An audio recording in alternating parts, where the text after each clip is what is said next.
Why, hello there. Howdy, partner. Yes.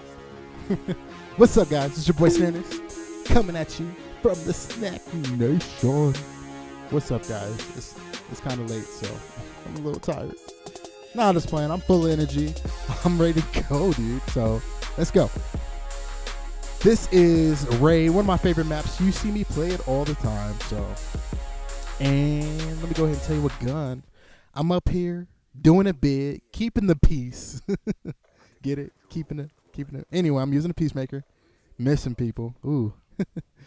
Let's go ahead and get my perks out the way. Oh my god, my perks. I'm using lightweight and ghost, so that perk 1 greed in the wild card spot. I have toughness and good old dexterity. For my score streak. Ooh, I almost fell. Give me that tag. For my score streaks, I have the hunting and killing drone, hunter killer, aka the zapper missile, aka the lightning strike, and the oh what's up dude sentry gun. For my oh yeah, we went through that. Yeah, so we got the recital, whatever they call it. I call it the red dot, but we have the cross. And a little impression real quick about the gun. I love the Peacekeeper. It's a really cool gun. If you guys that don't know, it's a DLC gun. So pick the DLC up and you can get this gun. It's really cool. So the topic of this episode will be the show on Netflix named The House of Cards. Quick background. I'm a big TV show drama fan.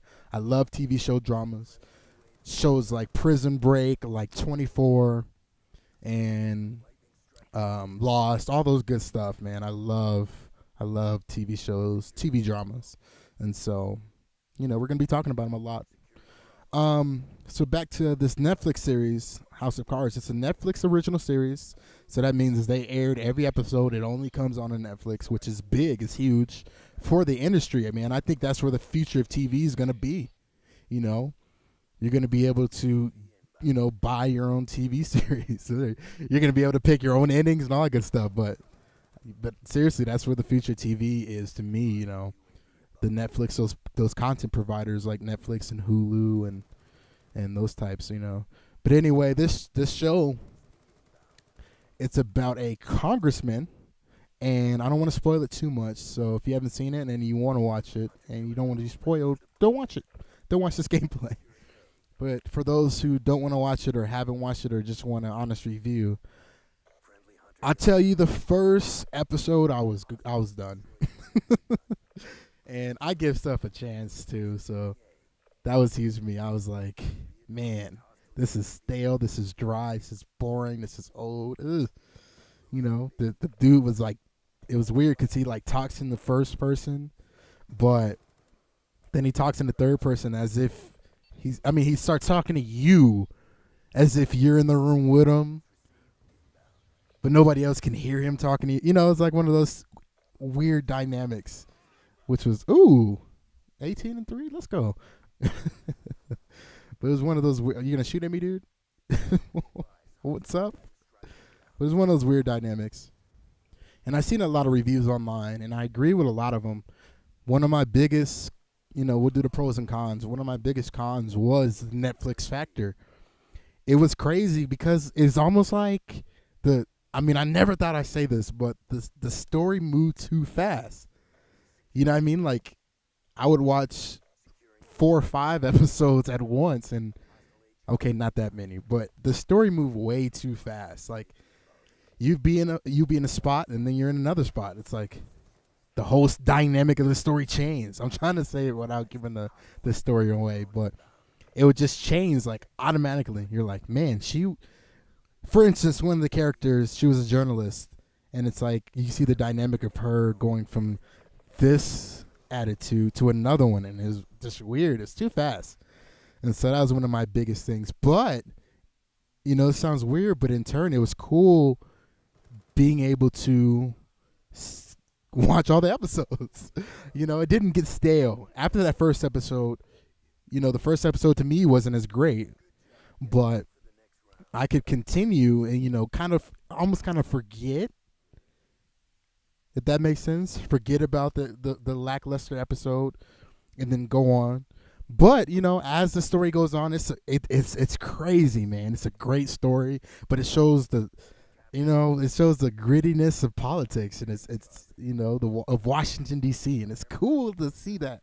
It makes you wonder: does this really go on? Do they really lobby like that? Do they really have interest in elections and put people in place like they actually do? The stuff actually happened like that. So that was a cool part of it. I want to talk about the main character. His name was Frank Underwood. One of the cool things about him is he had this like Southern accent, which was crazy. It's cool. I liked it. People don't like that. I was reading some of the reviews, and people really don't like it. But man, I was very interested. I was like, this is cool. It was a cool little dynamic to his character, and it was crazy because you kind of missed obvious things when I'm gonna go back and watch it again, but as I look back at it, I'm like, man, how could I not see the end game here? It took me a couple episodes, and the people that have seen it know what I'm talking about with Frank and what happened with the vice presidency. Spoiler alert, but it took me a little bit because of that Netflix factor, man. It's like you just keep watching and watching and watching and watching and watching. Ooh, what's next? What's next? What's next? What's next? Ooh, you actually don't stop to think.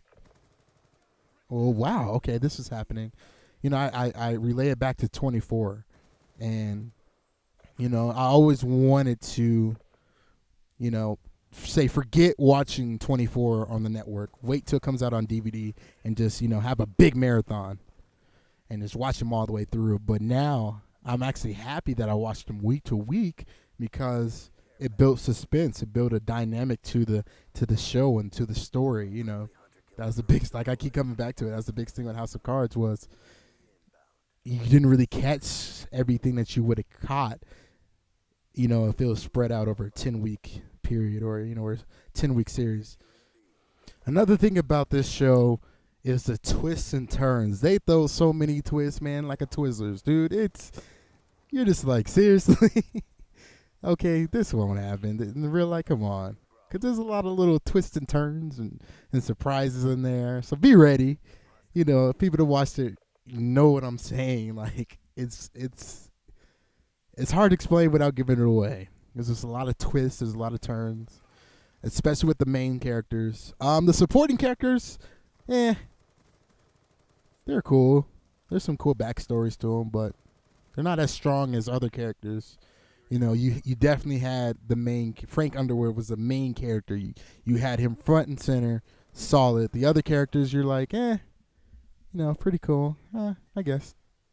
Another thing about this show is it felt me like feeling, ugh. What I mean? It's like scandalous. There's a lot of stuff that goes on where you're just like, man, that's really dirty. That's messed up, man. This is a lot of controversy and scandals, man. A lot of affairs, and the crazy part is, it's an affair, but it's okay. Like, I mean, like the wife knows. Spoiler alert. So it's okay. I gotta spoil it one time. There's a journalist, and she's sleeping with the congressman, the main character, and the wife's totally okay with it. It's considered business, and my beliefs aside, I'm not going to put my beliefs in a video, but that's crazy to me, and when you're watching that, you get that feeling of, wow, that's okay. This has to be doing something to the marriage, something. So, and how'd you leaving, a little. But all in all, we're going to go ahead and wrap up this commentary. It's a good gameplay, by the way. I hope you guys enjoyed the gameplay and not only the commentary. But all in all, I give the series a good, I'd probably say 7.5. I'm very, very excited for the second season. I'm all the way through the first season. Me being the TV enthusiast that I am, I love dramas on TV, as I said earlier. And so I, for the most part, probably, sit down. I probably will be going back and watching watching the first season all over again, just for entertainment and enjoyment. But I give it a good 7.5. Can't wait for the second season. It's going to be awesome. We're going to go ahead and wrap up this gameplay. This little Domination gameplay. I don't usually play Domination, so you guys getting a little treat out of me. Yeah, it's your boy Snareness. We're wrapping it up for the Snack Nation. Check out House of Cards. We went 47-13, one of my better gameplays. But, you know, subscribe to the channel. We have a commentary of the best game modes, in my opinion. And we also have the best gun, in my opinion. Best assault rifle that I use. Those on the top and bottom. Go ahead and click those and check those out. If you like the video, go ahead and click that like button. Interact with me. Tell me what you think about the House of Cards. If you've seen it, if you want to see it, you know, different characters. Who's your favorite character? Let me know all that in the comment section below. This is your boy Snareness. I'm signing out for the Snack Nation, and I'm gone.